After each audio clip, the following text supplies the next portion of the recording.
കേവലം ഒരു ബീഫ് തീറ്റിക്കുന്ന സംഗതി മാത്രമല്ല ഈ സിനിമ. ബീഫ് നിർബന്ധിച്ച് തീറ്റിക്കുന്ന ആ ഷോട്ട് ടീസറിൽ വന്നതുകൊണ്ട് നമ്മളെല്ലാം ഉടനെ അതിലാണ് പെട്ടെന്ന് റിയാക്ട് ചെയ്തത്. പക്ഷേ യഥാർത്ഥത്തിൽ അതിനേക്കാൾ വലിയ തരത്തിലുള്ള ഒരു വിഷപ്രചാരണം നടക്കുന്ന സിനിമയാണിത് എന്നുള്ള കാര്യത്തിൽ നമുക്ക് കേരള സ്റ്റോറി ആദ്യ ഭാഗം കണ്ടപ്പോൾ തന്നെ മനസ്സിലായതുമാണ്. അപ്പോൾ ഇവിടെ ഈ ലവ് ജിഹാദ് എന്ന് പറയുന്ന സംഗതിയുടെ അടിസ്ഥാനം എന്താണ്? യഥാർത്ഥത്തിൽ അതിന് ഏതെങ്കിലും ഒരു വസ്തുതയുമായിട്ട് എവിടെയെങ്കിലും ഒരു ബന്ധമുള്ളതായിട്ട് അപ്രൂവ് ചെയ്യപ്പെട്ട ഏതെങ്കിലും ഒരു ഒഫീഷ്യൽ ഡോക്യുമെൻ്റ് അത് ശരിയാണ്, അങ്ങനെ ഉണ്ടായിട്ടുണ്ട് എന്ന് തെളിഞ്ഞതായിട്ടുള്ള ഏതെങ്കിലും ഒരു ഒഫീഷ്യൽ ഡോക്യുമെൻ്റ് ഇവർക്ക് കാണിക്കാനുണ്ടോ? ആർക്കെങ്കിലും കാണിക്കാനുണ്ടോ?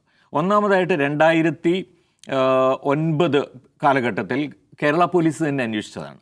കേരള പോലീസ് അന്വേഷിച്ച് റിപ്പോർട്ട് നൽകിയത് ഇങ്ങനെയൊരു സംഗതി ഇല്ല എന്നാണ്.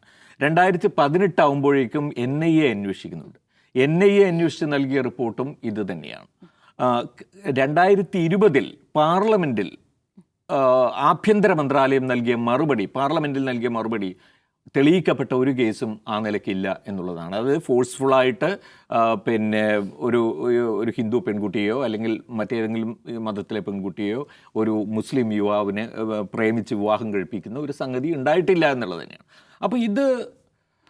അപ്പോൾ പിന്നെ ഈ ഫിക്ഷൻ ഇതെല്ലാം തന്നെ ഫിക്ഷനാണ് എന്ന് കാണാനേ പറ്റൂ. അല്ലാതെ റിയാലിറ്റിയെ ഫിക്ഷനാക്കിയതല്ല, ഫിക്ഷൻ തന്നെ റിയാലിറ്റി ആക്കാൻ ശ്രമിച്ചുകൊണ്ടിരിക്കുന്നതാണെന്നേ പറയാൻ പറ്റൂ. മാത്രമല്ല കോടതികളിൽ ഈ കേസ് വന്ന സമയത്ത് മുഴുവനും എന്താണ് സംഭവിച്ചത്? ഹൈക്കോടതിയിൽ ഒരു തവണ മാത്രം ജസ്റ്റിസ് KT ശങ്കറിൻ്റെ ബെഞ്ച് ഒരു സംശയം ഉന്നയിച്ച ഒരു സമയം ഉണ്ടായിരുന്നു.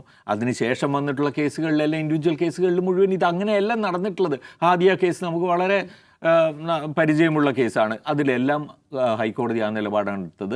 സുപ്രീം കോടതി എന്നിട്ട് ഹാദിയ കേസ് സുപ്രീം കോടതിയിലെത്തി. സുപ്രീം കോടതിയുടെ തീരുമാനം എന്തായിരുന്നു? അത് അവരുടെ ഇഷ്ടപ്രകാരം നടക്കേണ്ടതാണ്, അവരെ അതിനനുസരിച്ച് വിടുകയാണ് വേണ്ടത് എന്നുള്ളതായിരുന്നു. അപ്പോൾ എവിടെയും ഏതെങ്കിലും ഒരു ജുഡീഷ്യൽ പ്ലാറ്റ്ഫോമിലോ ഗവൺമെൻറ് പ്ലാറ്റ്ഫോമിലോ പാർലമെൻറ്റ് പ്ലാറ്റ്ഫോമിലോ എവിടെയാണെങ്കിലും ഒരു തരി ഡോക്യുമെൻ്റൽ എവിഡൻസ് ലവ് ജിഹാദ് എന്ന പേരിൽ നിങ്ങൾക്ക് കാണാൻ കഴിയില്ല. മറിച്ച് ഇവിടെ ലവ് ജിഹാദ് ഉണ്ടെന്ന് പരത്തുകയും അതിങ്ങനെ ആ പ്രതീതി നിലനിർത്തുകയും ചെയ്യേണ്ടത് സംഘപരിവാറിൻ്റെ ആവശ്യമാണ്. അതിനുവേണ്ടിയുള്ള ശ്രമങ്ങളുടെ ഒരു പ്രോജക്റ്റിൻ്റെ ഭാഗമാണ് ഈ സിനിമ. ഈ ഒന്നാമത്തെ സിനിമ അവരുടെ തന്നെ സർക്കാർ അവർക്ക് അവാർഡുകളൊക്കെ കൊടുത്തു എന്ന് നമുക്കറിയാം. ഈ രണ്ടാമത്തെ സിനിമ അവരുടെ തന്നെ അവരുടെ അനുഗ്രഹാശിസ്സുകളോടെ നിർമ്മിക്കപ്പെടുന്ന സിനിമയാണ്.